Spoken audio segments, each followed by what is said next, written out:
Ողջույն, ես Հայրիկն եմ, 26 տարեկան, Գավառից։ Շատ եմ սիրում երգել, նվագել, հաճախում եմ վոկալի դասերի Երևանում։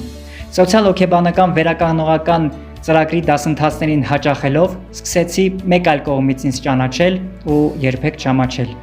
Նաև բացահայտվեց իմ կարողությունները, թե ինչի եմ ես պատրաստ անկախ եւ ինքնուրույն կյանքով ապրելու համար։ Եվ վերջում, տեսողության հետ կապված խնդիրներ ունեցող անձանց ուզում եմ ասել. եղեք անկախ եւ ինքնուրույն, որպեսզի ունենաք ձեր տեղը այս կյանքում ուրույն։